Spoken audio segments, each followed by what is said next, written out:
First, it was shouting, then fists on the metal gate, and all I could think of was, "This isn't how normal neighbors act." They said I was out of compliance, that my cameras were spying equipment, when really I was just filming wildlife I had tracked for years, pouring my savings and sanity into this place. I wanted to scream back, but instead, I laughed because the whole thing felt like a bad play where everyone forgot their lines. Still, behind that laugh was the gut punch of knowing they weren't bluffing. Not for a second. Comment down below. Would you have stood your ground or walked away? I came for her, not harassment. Peace ended when 3 men in black vests storm my filming location like they own the place. The heavy, set ringleader, Mike Thompson, bellows about unauthorized commercial activity on community-controlled territory while his backup crew brandishes walkie-talkies like they're coordinating some kind of tactical operation. Their poorly laminated identification badges catch sunlight as they wave them around, projecting artificial authority through theatrical displays. These guys look more like weekend security guards than legitimate enforcement officials. Adrenaline surges as I spot them eyeing my expensive cameras with obvious calculation. 3 years of documentary work and $20,000 worth of specialized gear sits exposed behind basic chain link fencing. My telephoto lenses, digital recording equipment, and stabilization systems represent my entire career investment. The vulnerability of everything suddenly hits me as these strangers survey my apparatus like they're planning something. If they decided to escalate beyond verbal intimidation, I could lose everything in minutes. Mike claims HOA enforcement jurisdiction, but fumbles when I request official documentation proving his credentials. His confidence wavers as basic questions expose the weakness of his authority claims. The other 2 men shift uncomfortably, clearly uncertain about their legal standing in this confrontation. Their security uniforms appear hastily assembled, lacking legitimate company logos or professional identification marks. When I ask which specific HOA they represent, Mike's professional facade begins cracking under scrutiny. Mike mentions that Mrs. Henderson dispatched them while waving papers demanding immediate compliance with venue development standards. I'm not even sure what venue development means in relation to wildlife filming, but it sounds completely unrelated to conservation work. The documentation appears to be standard HOA forms with handwritten additions that look suspicious. His backup team exchanges nervous glances as I continue questioning their authorization and purpose. Something about this entire situation feels improvised rather than officially sanctioned. I display my state filming authorization through the gate bars, keeping the metal barrier between us for safety purposes. I possess complete approval to document wildlife here from the Department of Natural Resources. I announce with authority, the permit clearly states my rights to film on this property for educational and commercial purposes. Mike examines the paperwork through the fence, his confidence visibly deflating as reality confronts his assumptions. His companions step closer, trying to read official documentation that undermines their entire premise. When they label my Zoom camera suspicious surveillance apparatus, I burst out laughing despite the mounting tension. If you consider this long-distance camera spy gear, then my television must be military hardware. I respond with genuine amusement. The absurdity of their accusation breaks through my initial fear, revealing how ridiculous this confrontation has become. These men clearly have zero understanding of professional photography equipment or nature documentary work. Their paranoia suggests they've never encountered legitimate wildlife filming before. This land was never yours. I never signed. I never will. I challenge them directly about their fabricated jurisdiction claims. The question catches Mike off guard, confirming that someone named Donna orchestrates this bizarre harassment campaign without any legitimate authority over my property. His reaction tells me everything about who's pulling the strings behind this encounter. The fact that she sent enforcers before attempting normal communication reveals her preference for intimidation over reasonable discussion. Present your actual HOA authorization documentation. I demand firmly. Real enforcement requires proper credentials and community votes for new regulations. Mike's professional demeanor continues deteriorating as he struggles to produce legitimate paperwork supporting his claims. The other two look increasingly uncomfortable as I expose weaknesses in their authority. Basic scrutiny about HOA procedures causes their security theater to fall apart completely. He leaned in trying to scare me. I leaned closer. Listen, pal, you can cooperate immediately or we escalate this situation. Mrs. Henderson despises delays. He threatens with barely contained aggression. The mask slips entirely, revealing this encounter as harassment rather than legitimate enforcement action. His companions step forward menacingly, abandoning any pretense of official business procedures. The situation transforms from bureaucratic confusion into potential physical confrontation. I bolted the gate, pulled out my phone, and laughed because the real cops were about to see the fake ones. Donna Henderson's voice oozes manufactured charm, mixed with barely concealed commercial aggression, when I finally answer the relentless calls. Her tone immediately alternates between fake friendliness and business demands, creating an unsettling combination that sets my teeth on edge. She speaks like someone who's rehearsed this pitch multiple times before, suggesting I'm definitely not her first target. Background noise includes shuffling papers and keyboard clicking, indicating active work on something related to our conversation. Her timing calling while hired muscle stands at my gate reveals careful coordination. She instantly transmits a polished brochure featuring lake, front wedding destination with my filming location digitally inserted as the romantic centerpiece. The professional quality of this marketing material shocks me, showing significant financial investment in her elaborate scheme. My peaceful wildlife sanctuary appears transformed into an ornate event venue, complete with decorative archways and ceremonial seating arrangements. The digital manipulation demonstrates sophisticated graphic design work, suggesting she's hired professionals to create this deceptive advertising. Seeing my protected filming site marketed as someone else's commercial property feels like a personal violation. Donna flourished the same boilerplate everyone gets at closing, only she'd scribbled in her own fees. She communicates like someone orchestrating a business takeover disguised as neighborhood improvement, seamlessly mixing legal terminology with commercial sales pitches. Her dual role as both community leader and private business owner creates obvious conflicts of interest that she doesn't even attempt to hide. The way she transitions between HOA authority and commercial promotion reveals her true priorities. She's clearly using community governance as a convenient front for personal profit generation. 18 signatures already, Lucas. Do you want to be the last man standing when the road becomes public? She demands with shocking directness that catches me completely off guard. When I inquire about membership approval processes, she evades with vague references to her authorization to establish commercial rates for community benefit. The astronomical fee amount suggests she's trying to price me out entirely rather than generate legitimate revenue streams. Her evasiveness about proper procedures indicates she's bypassing normal HOA governance requirements entirely. This feels more like organized extortion than community management. She dismisses my documentary work as amateur bird watching with condescending superiority that makes my blood pressure spike dangerously. Hearing that condescension directed at 3 years of professional conservation work, I want to hurl my tripod directly into the water. Her complete lack of respect for legitimate wildlife documentation efforts reveals her true character beneath the fake charm. She sees my educational project as nothing more than an annoying obstacle to her commercial ambitions.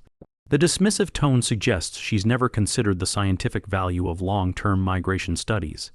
This location must serve bridal romantic visions, not your wildlife hobby project, she declares, completely abandoning any pretense regarding legitimate community governance concerns. Her statement reveals the wedding venue scheme as her primary motivation, with HOA authority serving as a convenient weapon for elimination of competition. She's not trying to improve neighborhood character or protect property values, just clear obstacles for her commercial venture. The way she frames legitimate documentary work as a hobby demonstrates fundamental misunderstanding of professional conservation efforts. A basket of muffins came with a newsletter. No signature needed. This confession constitutes theft since she controls absolutely no property rights to rent venue space to paying customers. Her casual reference to existing bookings suggests she's been running this fraudulent operation for months without proper authorization. The deposits represent real money from real couples who believe they're purchasing legitimate venue services. She's systematically defrauding multiple parties while hiding behind fabricated HOA authority.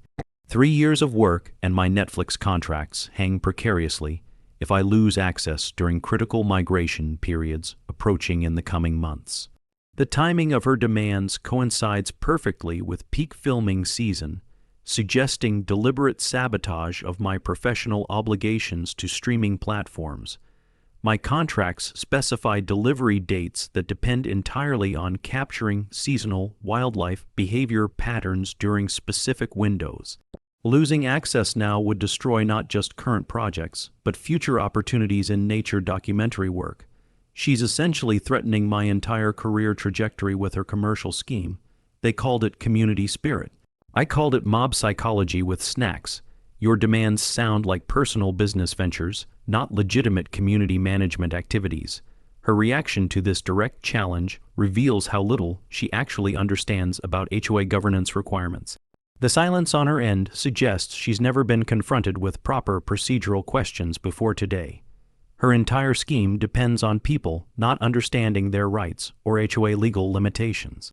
She claims emergency powers during community development phases, which sounds like complete nonsense, lacking any foundation in actual law.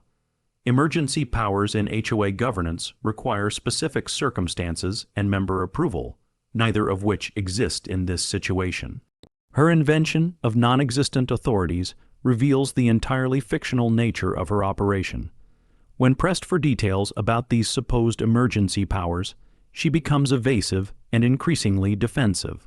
The legal terminology appears copied from legitimate documents, but applied completely incorrectly. Amazing how my lake transformed from a migratory bird sanctuary into Donna's unauthorized wedding portfolio. I observe with heavy sarcasm that probably comes through too clearly. The irony of someone converting protected wildlife habitat into commercial event space while claiming community benefit strikes me as particularly absurd. Her proposed environmental destruction for profit contradicts everything HOA supposedly represent about preserving neighborhood character and natural features. The transformation would eliminate the very qualities that make this location valuable for conservation documentation. Join the HOA, remit my fees, or relocate your amateur photography elsewhere. She delivers as an ultimatum with ice-cold business terminology. Her final demand reveals this conversation was never about negotiation or reasonable compromise, just compliance with her commercial scheme. The either-or structure eliminates any middle ground for productive discussion about coexistence. She's treating my legitimate property rights and professional work as obstacles to be removed rather than respected. The coldness suggests she's delivered identical ultimatums to other property owners. Somebody had tipped her off about my contracts. That meant she had eyes closer than I thought. A neighbor texted me a site, lucasrobinson.org. Doctored photos, fake timestamps, even claims I spied on kids. All lies, all polished. My morning coffee turns bitter as I read the shocking headline on my laptop screen. The piece appears professionally designed, not some amateur hit job thrown together overnight. The byline credits an anonymous concerned citizen, but the writing style matches Donna's overly dramatic communication patterns. The timing, just 48 hours after our confrontation, seems far too convenient to be coincidental. My stomach churns as I realize she's escalated from direct intimidation to public character assassination. Rather than describing legitimate wildlife cameras, the accusations paint my motion-activated equipment as surveillance tools for nocturnal monitoring of private activities. The article twists my professional gear into something sinister and invasive, completely misrepresenting the nature conservation purpose. She's transformed infrared wildlife sensors into privacy, violating spy apparatus through carefully crafted language. The accusations paint me as some kind of voyeuristic predator rather than legitimate documentary filmmaker. Her defamation strategy targets my professional reputation while avoiding outright lies that could constitute obvious slander. The sophisticated manipulation suggests legal consultation or prior experience with character destruction campaigns. Rage makes my hands tremble as I read further into the fabricated accusations about my character and work ethics. The Nature Foundation telephones within an hour, expressing serious concern about my permit compliance and professional conduct based on these allegations. Their worried tone suggests they're considering suspending my authorization based entirely on false information. My streaming platform contracts could evaporate if conservation organizations withdraw their support over manufactured scandals. The careful timing of this attack demonstrates sophisticated planning designed to maximize damage to my career trajectory. My 3 years of legitimate work suddenly hang in jeopardy over complete fabrications. The images show my equipment, but with digital manipulation that creates false narratives about surveillance activities. Someone photographed my cameras using smartphone technology, then edited the metadata to suggest inappropriate usage patterns. The technical signatures don't match my professional apparatus, revealing deliberate deception in the evidence presentation. These doctored photos resemble falsified receipts or manipulated financial records designed to support false insurance claims. The timestamp alterations are particularly sloppy, showing impossible recording dates and duration claims that violate basic technical limitations. I uncover through extensive research that HOA cannot legally restrict permitted commercial activities on non-member properties under state and federal regulations. Donna's claims lack any foundation in actual property law or community governance authority structures. Her jurisdiction extends only to HOA members and their properties, not independent landowners with state environmental permits. The legal precedents strongly favor permitted activities over local restrictions, especially regarding environmental documentation work. Federal environmental protections supersede local HOA regulations in cases of legitimate conservation activities. Constitutional Commerce Clause protections also shield my work from local interference. Mrs. Sarah Patterson, an elderly resident with silver hair and gentle demeanor, confides privately that she's observed my bird documentation for the past 3 years. I've watched you work from my kitchen window every morning.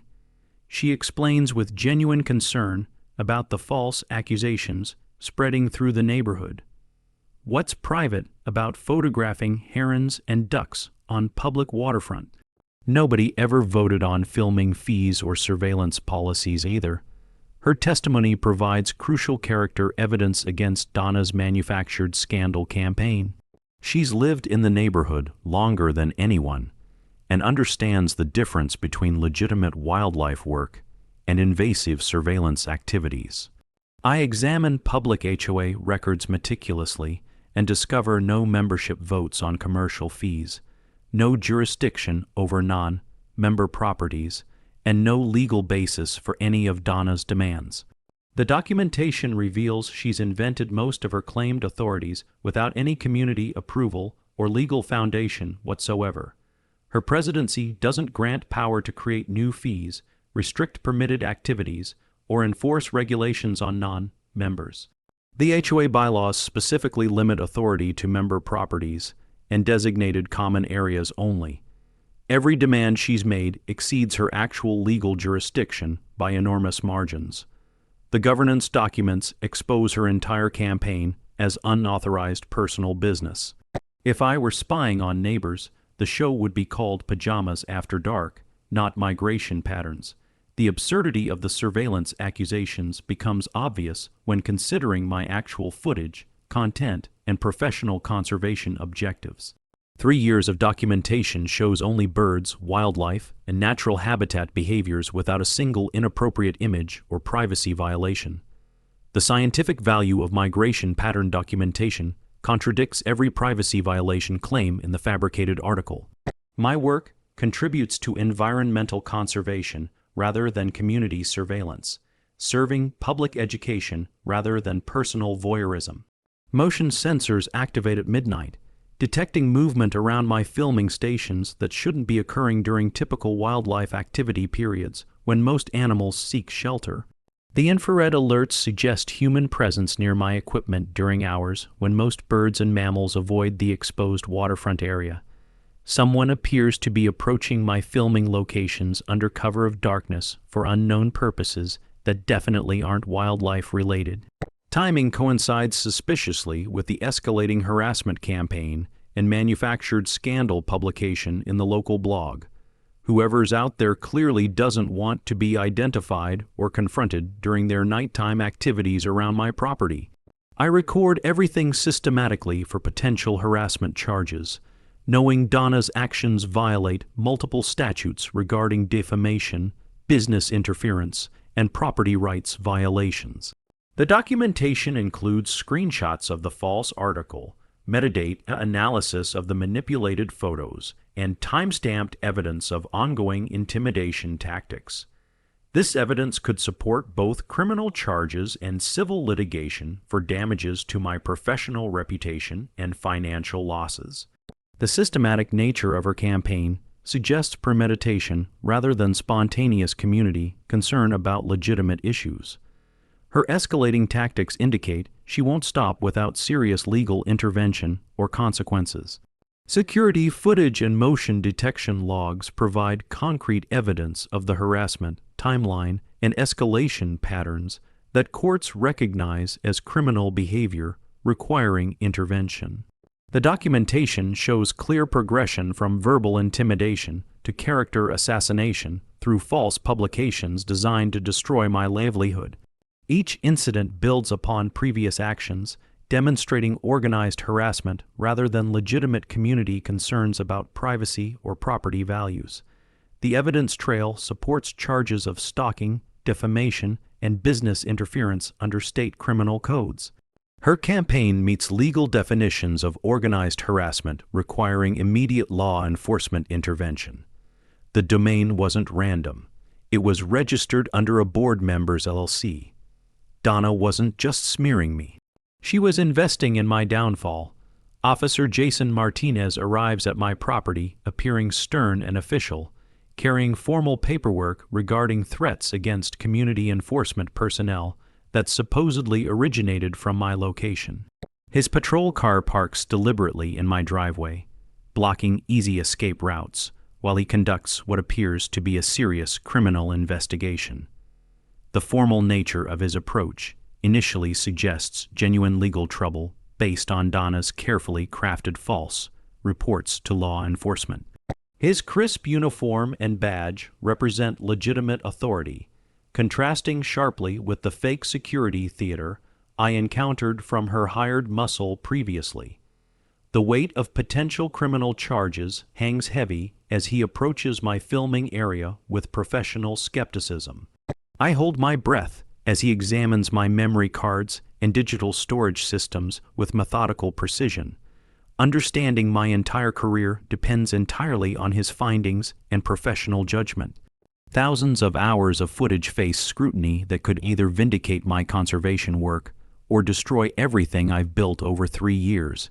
The officer's methodical approach suggests thoroughness rather than predetermined conclusions, which gives me cautious optimism about fair treatment. His technical competence with digital evidence indicates proper training in modern investigation techniques and forensic analysis. The examination process feels like a career-defining moment that could determine my professional future in either direction. Tension peaks as Officer Martinez initially seems prepared to confiscate all my apparatus based on Donna's detailed reports about surveillance activities and community threats. His preliminary questions focus on my recording capabilities, storage systems, and footage content, rather than my permits or professional credentials from state agencies. The interrogation suggests he's treating this as a legitimate criminal investigation rather than a civil dispute between neighbors. His serious demeanor indicates the false reports have been presented convincingly enough to warrant official police attention and potential evidence seizure. The potential for equipment confiscation terrifies me more than any other possible consequence of this escalating conflict. Thousands of files reveal only wildlife, landscapes, and natural behaviors without a single inappropriate image or privacy violation. In 3 years of meticulous documentation, the digital evidence speaks for itself, showing consistent focus on conservation subjects rather than human surveillance activities or inappropriate content. Officer Martinez scrolls through months of footage, finding nothing but birds, seasonal changes, and migration patterns captured for scientific purposes. The professional quality and scientific focus of the work becomes immediately obvious to anyone reviewing the actual content rather than fabricated accusations. His expression shifts noticeably from suspicion to understanding as the evidence completely contradicts every accusation made against my character. They can't rope you in after the fact. I called Owen earlier, and he confirmed what I suspected. Officer Martinez explains proper protocols with growing frustration at the situation Donna has created through her unauthorized enforcement campaign. Authentic HOA violations require written notice, reasonable time frames, and hearing opportunities. This woman bypassed everything. His legal education regarding community governance reveals how extensively Donna has violated standard procedures designed to protect property owner rights. Real enforcement actions follow specific steps mandated by law to ensure due process and prevent harassment. Her tactics resemble criminal harassment more than legitimate community management or governance activities. State resource permits override local regulations. He continues with authority that settles my anxiety completely and vindicates my legal position. It functions like federal statutes beating city ordinances. She possesses no standing for these demands or enforcement actions whatsoever. His explanation of jurisdictional hierarchy clarifies my legal position beyond any doubt or confusion. Environmental permits carry federal protection that supersedes local HOA authority in all circumstances without exception. Donna's entire scheme collapses under basic legal scrutiny from someone who understands actual law rather than fabricated authority. The relief of official vindication feels overwhelming after days of escalating pressure and character assassination. Donna's voice crackles through his communication device with characteristic dramatic flair and manufactured urgency. He's threatening my enforcement team with violence and property destruction. Her false urgency over the radio reveals continued efforts to manipulate law enforcement for her personal agenda and commercial scheme. The timing of her call, precisely during the officer's investigation, suggests she's been monitoring police activity and waiting for opportunities to interfere. Her desperation to control the narrative becomes obvious through increasingly wild accusations that contradict physical evidence. The contrast between her claims and the documented evidence creates clear credibility problems that damage her position. Ma'am, Officer Martinez responds with professional patience that barely conceals his irritation. You cannot hire private security to enforce non-existent HOA jurisdiction that constitutes impersonation and harassment under state law. His correction over the radio carries legal weight that cuts through her fabricated authority claims and exposes her criminal behavior. The officer's expertise in community law exposes her fundamental misunderstanding of HOA limitations and proper legal procedures. His response educates her about actual legal boundaries while protecting my constitutional rights to permitted activities. The public correction humiliates her false authority in front of her hired muscle and anyone monitoring police communications. Dad and I carved that inlet when I was 15. It wasn't just water, it was inheritance. Hearing her voice through the police radio, I think to myself with growing disbelief. Does she imagine she's commanding a SWAT operation against a nature photographer? The absurdity of her military-style communications for a civil dispute reveals her complete detachment from legal reality and proper procedures. Her dramatic escalation tactics suggest someone who's watched too many crime shows without understanding actual law enforcement procedures or constitutional limitations. The contrast between her self-importance and the officer's professional dismissal becomes almost comical in its disparity. The officer reviews my research about HOA governance with professional interest and legal expertise. She never conducted membership votes for these fees or authority claims. Everything represents personal business deception disguised as community governance. His analysis confirms my legal research while adding professional law enforcement perspective on the criminal aspects. The systematic violation of proper procedures indicates criminal intent rather than simple misunderstanding of community governance. Her actions meet legal definitions of fraud, impersonation, and business interference under multiple statutes. The officer's documentation will support both criminal charges and civil litigation for damages to my reputation and business. After Officer Martinez departs, my phone rings immediately with Donna's fury barely contained by fake civility. You believe involving police will halt this campaign. You have no comprehension of my capabilities or resources available.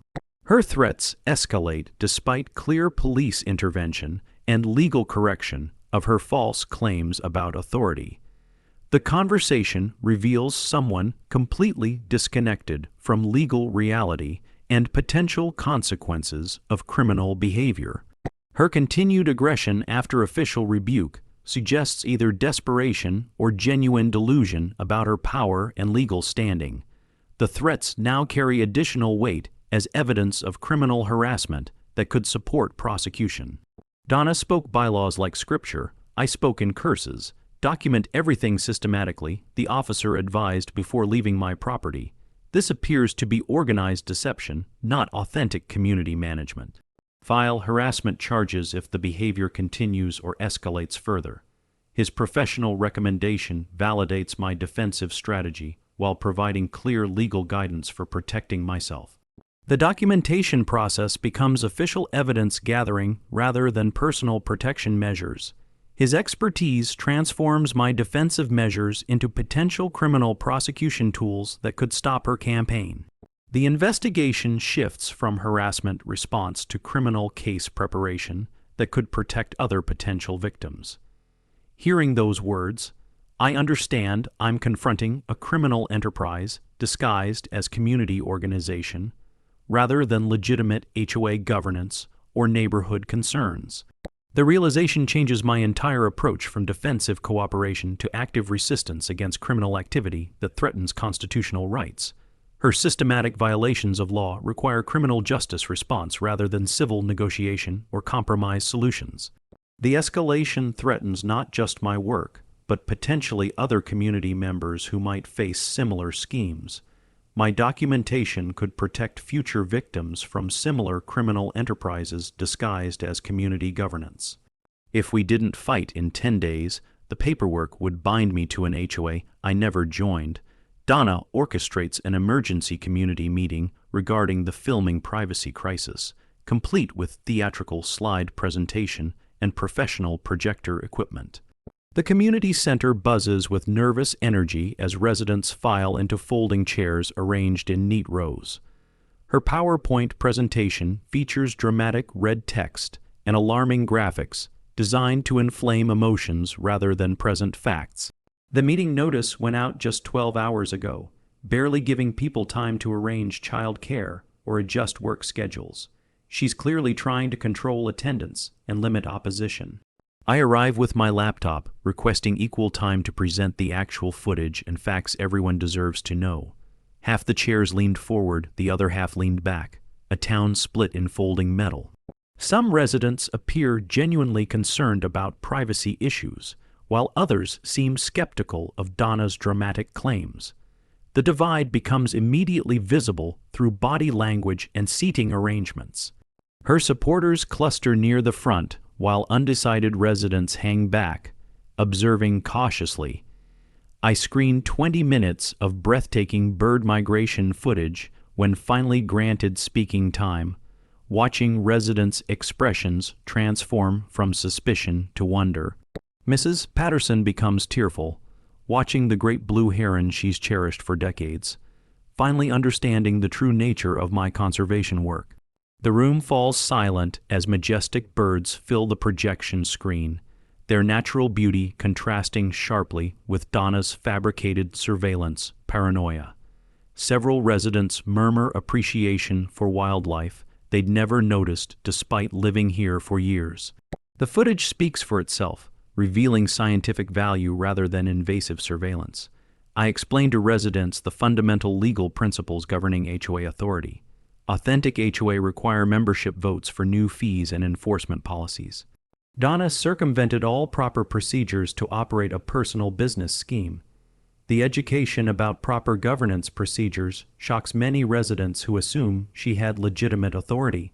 Her presidency doesn't grant power to invent fees, restrict non-member activities, or hire private enforcement. The legal explanation exposes how extensively she's exceeded her actual jurisdiction. Several residents exchange concerned glances as they realize they've been deceived. Observing neighbors moved by my conservation work, I realized 3 years of effort held deep meaning for this community beyond my personal career goals. The wildlife documentation preserves local environmental heritage that residents can share with children and grandchildren. My work contributes to scientific understanding while celebrating the natural beauty that attracted people to this neighborhood. The footage reveals wildlife diversity that most residents never realized existed in their backyard. Tom Wilson, once her ally, stood up. Nobody voted on this, not once.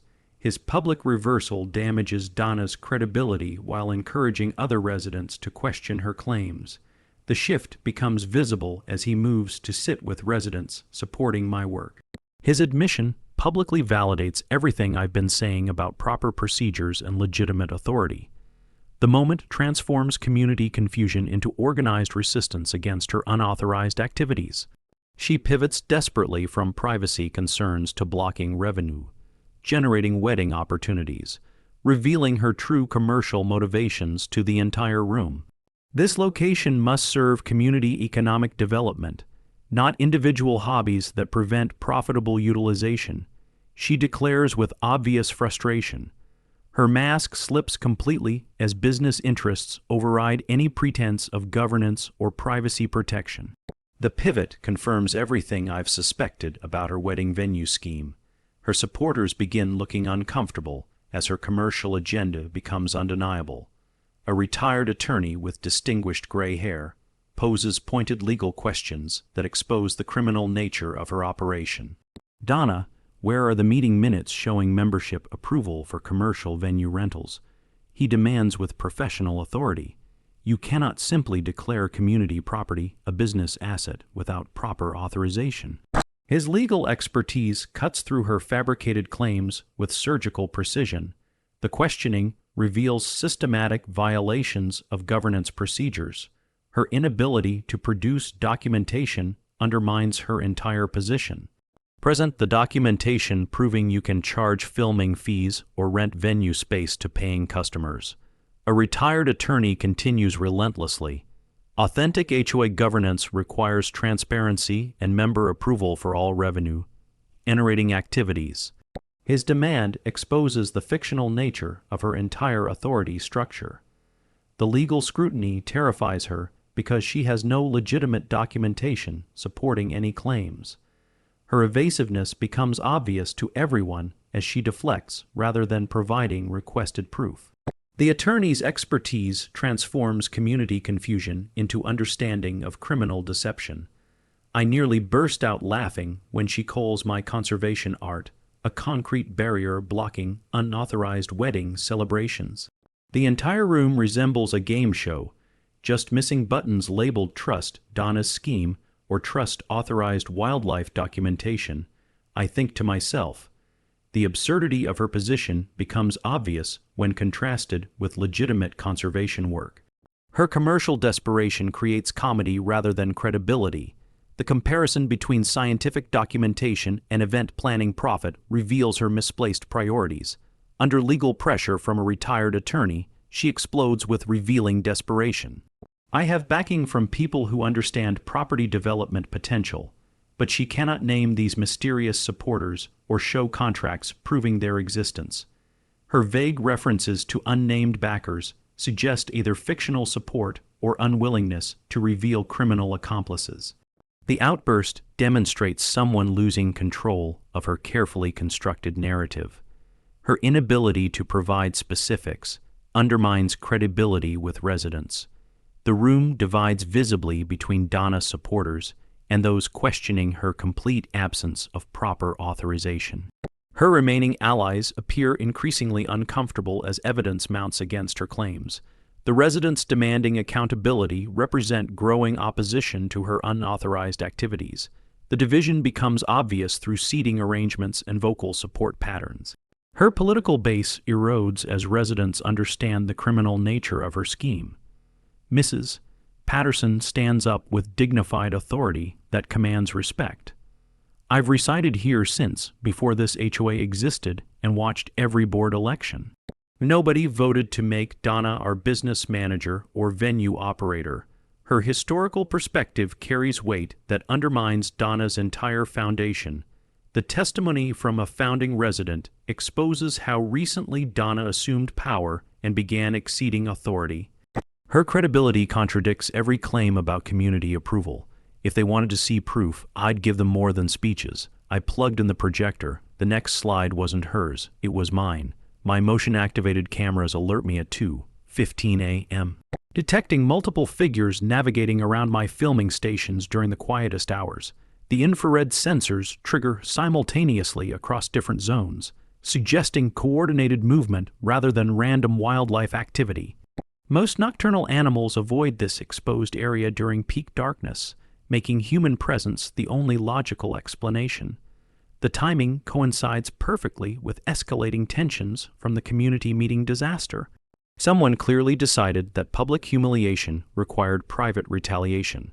I had activated night vision cameras to document nocturnal owls and their hunting patterns, never anticipating recording criminal saboteurs instead of wildlife behavior. The irony strikes me as I watch human predators rather than natural ones stalking through my conservation site.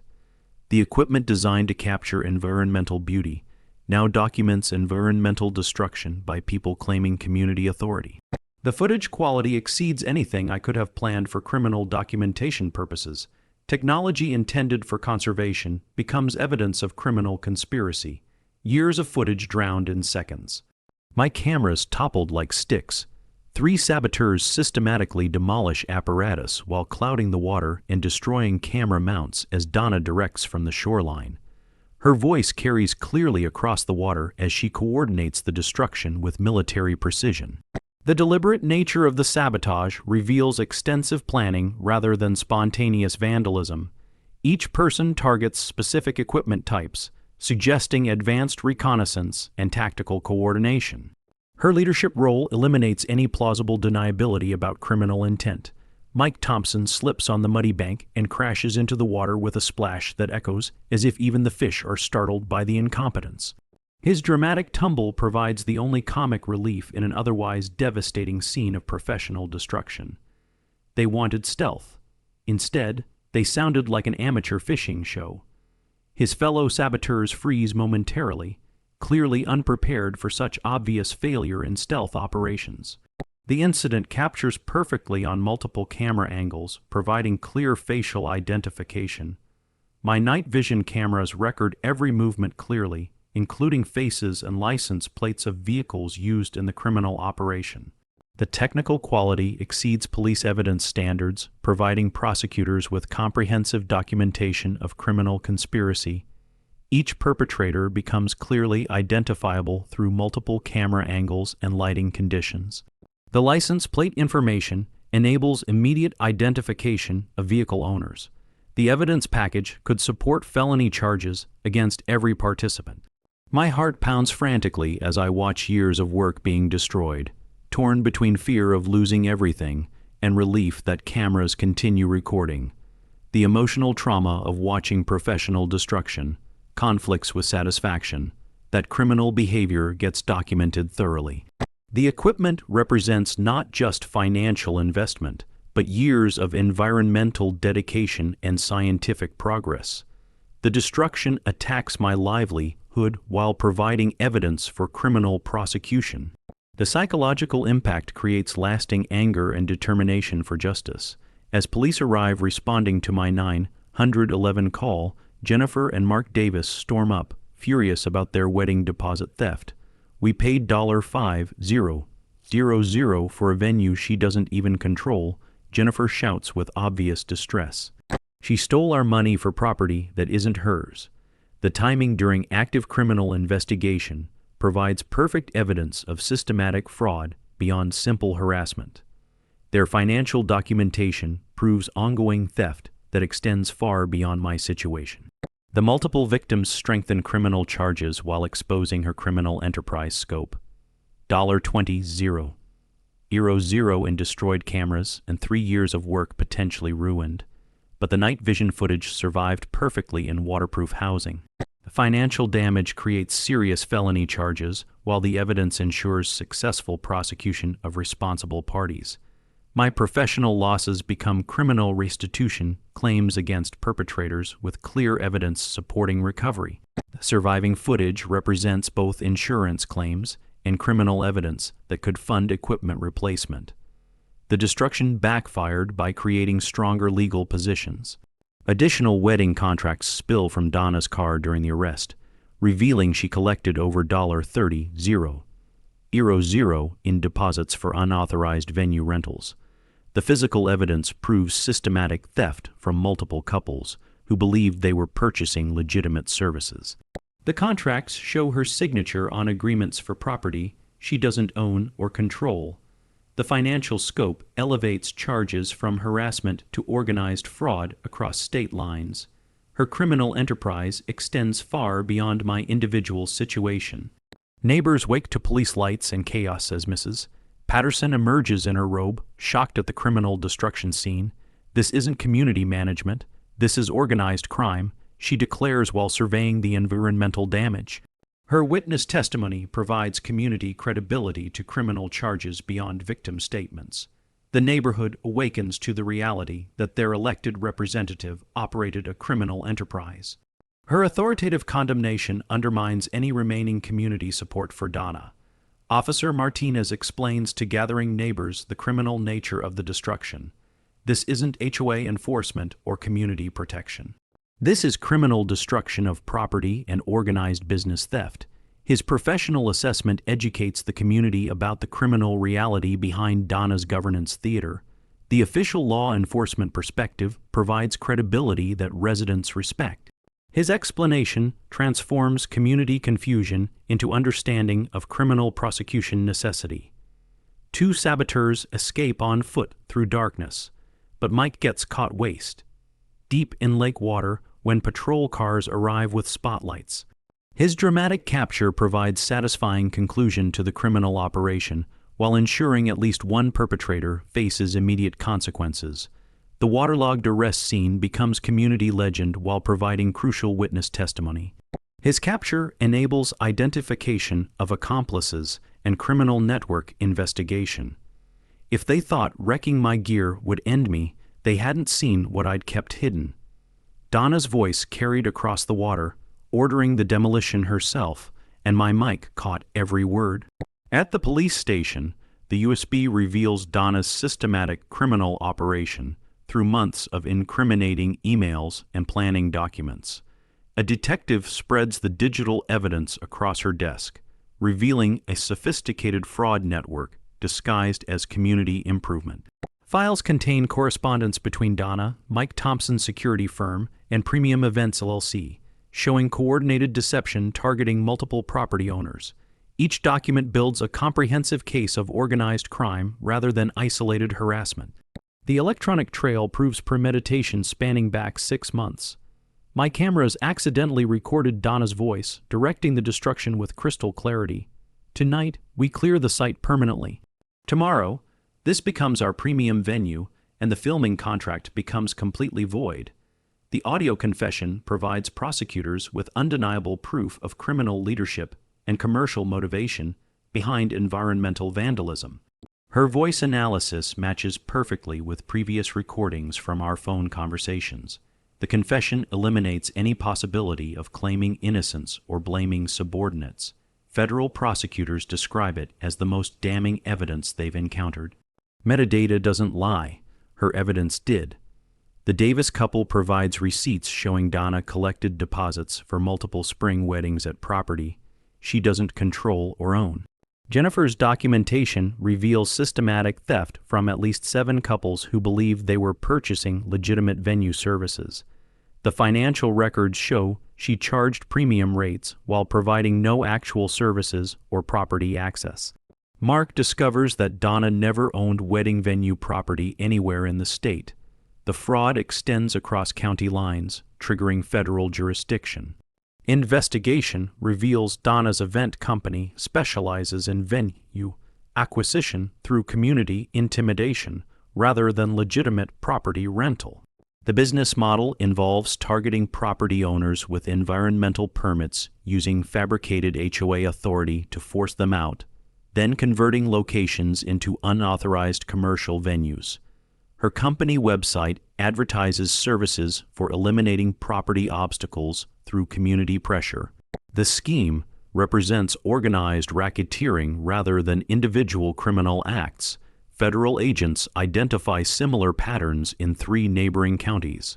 My hands shake with suppressed anger as I hear Donna's recorded voice, plotting criminal destruction of 3 years of professional conservation work. The emotional impact of hearing someone casually plan to destroy my life's work for commercial profit creates lasting trauma. Her voice reveals complete disregard for environmental conservation, scientific research, or legitimate property rights. The recording captures her laughing about eliminating wildlife habitat for wedding photography backdrops. Callousness demonstrates sociopathic disregard for others. Phone records show coordination between Donna, Mike Thompson's security consulting firm, and Premium Events LLC, revealing all participants in the criminal conspiracy. The communication timeline proves they planned the intimidation campaign, false police reports, character assassination, and property destruction as coordinated criminal enterprise. Each phone call builds evidence of racketeering charges that carry severe federal penalties. The conspiracy involves forged documents, impersonation of authority, and interstate business fraud. The electronic evidence eliminates any claims of independent action. Emails from 4 months ago show Donna researching my filming schedule to time criminal sabotage during peak migration season for maximum professional damage. Her correspondence reveals detailed surveillance of my work patterns, streaming platform deadlines, and conservation permit requirements. She deliberately planned the attack to coincide with irreplaceable wildlife migration windows. The premeditation proves malicious intent to destroy my career rather than resolve legitimate community concerns. The timing demonstrates sophisticated planning designed to cause maximum harm. Investigation reveals Donna never held proper membership votes for any claimed authorities, making everything personal business theft rather than legitimate governance. HOA records show she assumed presidency through a fraudulent election with forged proxy votes. Her entire authority structure was criminal impersonation rather than legitimate community representation. The governance violations alone carry significant penalties before considering the fraud charges. Her presidency itself was obtained through criminal deception. When confronted with overwhelming evidence, she claims emergency community development powers that have no basis in law. Her defense strategy involves inventing non-existent legal authorities while claiming victim status despite clear evidence of criminal leadership. She insists her actions protected community property values despite destroying environmental assets. The delusional defense strategy convinces nobody, including her own attorney. Her refusal to accept responsibility ensures maximum penalties. The district attorney files charges for vandalism, theft, conspiracy, filing false reports, impersonation of authority, and racketeering under both state and federal statutes. The comprehensive charges reflect the sophisticated nature of her criminal enterprise and interstate scope. Each charge carries significant prison time and financial penalties. The racketeering charges alone could result in decades of imprisonment. The prosecution describes it as one of the most elaborate HOA fraud cases in state history. Donna called it development. The FBI called it racketeering. Federal agents arrived to investigate mail theft and interstate business crime, elevating charges to federal level with significantly enhanced penalties. The FBI Organized Crime Unit takes jurisdiction due to the interstate nature of the fraud. Federal charges carry mandatory minimum sentences and asset forfeiture that state charges cannot provide. The investigation expands to examine similar schemes in neighboring states. Donna's criminal enterprise faces complete dismantling under federal racketeering statutes. If the locals weren't enough, the feds would finish the job. The USB held more than contracts. It held her confession. The federal judge rules my nature filming permits are constitutionally protected, and that Donna's scheme constituted organized crime across state lines. The federal judge delivers a comprehensive verdict that establishes legal precedent for environmental filmmaker protection against fraudulent HOA schemes. Her ruling confirms that state environmental permits supersede local governance restrictions in all circumstances involving legitimate conservation work. The constitutional protection extends to all documentary filmmakers working under proper state authorization. The precedent prevents similar criminal schemes from targeting environmental professionals. Fellow filmmakers, the permit-issuing agency, and neighbors testify about my professional conduct and Donna's complete absence of authentic authority. An expert witness from the Department of Natural Resources provides expert testimony about the scientific value of long-term migration documentation. Mrs. Patterson's testimony about community support contrasts sharply with Donna's isolated criminal behavior. Character witnesses establish my professional reputation while exposing her systematic deception. The testimony validates 3 years of legitimate conservation work. Federal prosecutors screen my night vision footage alongside samples of authentic wildlife work, creating stark contrast between art and crime. The courtroom viewing of pristine wildlife footage followed immediately by criminal destruction footage demonstrates the environmental loss caused by Donna's scheme. Jurors visibly react to the contrast between conservation dedication and criminal vandalism. The visual evidence speaks more powerfully than testimony about environmental documentation versus commercial exploitation. The footage presentation becomes the most compelling evidence in the prosecution case. Donna receives 4 years federal prison, must pay triple damages totaling $90,000 for apparatus and lost income, return all wedding deposits with interest, faces lifetime ban from HOA leadership, and permanent restraining order from my property. The comprehensive sentence reflects the sophisticated nature of her criminal enterprise and multiple victim impact. Federal sentencing guidelines require consecutive sentences for multiple federal crimes. The financial penalties include punitive damages designed to deter similar schemes while providing complete victim compensation. The lifetime HOA ban prevents her from targeting other communities. Premium Events LLC faces federal investigation for theft and racketeering, while Mike Thompson's security firm loses all licenses and faces criminal conspiracy charges. The criminal network prosecution dismantles the entire fraud infrastructure that enabled Donna's scheme. Federal agents seize business assets and freeze accounts pending restitution to fraud victims. The investigation reveals similar schemes in 5 other states using identical methods. The prosecutions send a clear message that HOA fraud will face severe federal consequences. All fake wedding contracts are voided with couples joining class action lawsuit for additional damages beyond criminal restitution. The civil litigation enables victims to recover emotional damages and punitive awards beyond criminal restitution requirements. Attorney Jennifer Walsh represents all fraud victims in coordinated legal action against all criminal enterprise participants. The class action ensures comprehensive victim compensation while establishing deterrent precedent. Combined criminal and civil consequences create complete accountability. My story becomes a special bonus episode titled When Crime Attacks Nature Filmmakers, bringing positive attention to both wildlife conservation and HOA crime awareness. The documentary special educates communities about recognizing fraudulent governance schemes while celebrating environmental conservation work. The episode generates national attention for environmental filmmaker protection and community fraud prevention. Educational institutions request screening rights for criminal justice programs. The positive publicity transforms criminal attack into powerful advocacy for conservation professionals. Federal restitution covers not just destroyed cameras, but upgrades to superior night vision capabilities and additional conservation equipment. The court-ordered compensation enables professional advancement rather than mere replacement of destroyed property. The upgraded equipment improves my ability to contribute to conservation science while demonstrating the value courts place on environmental work. The restitution includes funds for expanded educational outreach programs. The financial recovery transforms criminal loss into professional opportunity. Neighbors now understand the difference between authentic community management and criminal operations.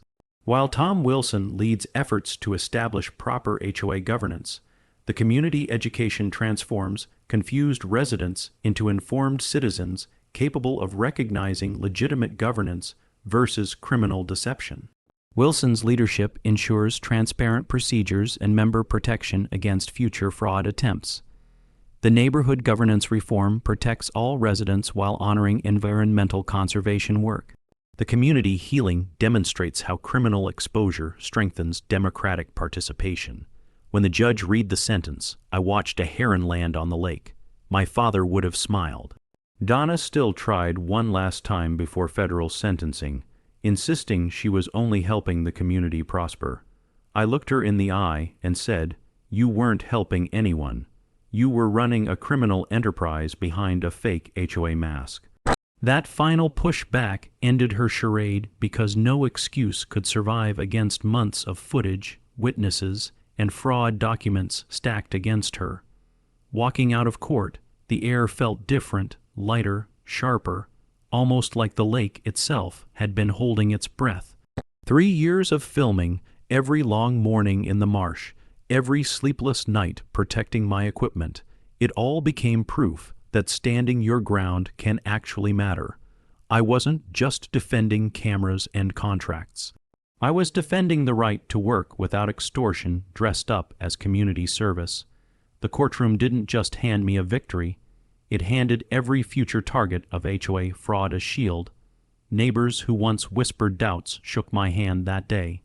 Some apologized, others just nodded, but all of them understood. They had watched my footage, heard the testimony, and realized this was never about petty neighborhood politics. This was about a woman turning a community into her personal racket. And getting caught in the act, they wanted to turn wetlands into a wedding stage. Instead, they walked away with subpoenas, headlines, and the reminder that greed has limits. Conservation had won, not just legally, but in the hearts of the people living right beside me. And maybe the real lesson here is that sometimes laughing, locking the gate, and calling the police isn't just survival, it's how you win. If you're still here, I'd love to hear what you think in the comments. You can hit like, subscribe, and if you want to support QA Stories, there's always that little super thanks button below. Until next time, keep your gates strong, keep your cameras rolling, and don't let anyone rewrite your story. Because, at the end of the day, even against the loudest thugs or the most dramatic Karens, the truth has a way of landing, just like that heron on my lake. That's a wrap from QA Stories, but don't go far. There's plenty more drama, twists, and unbelievable stories waiting for you on our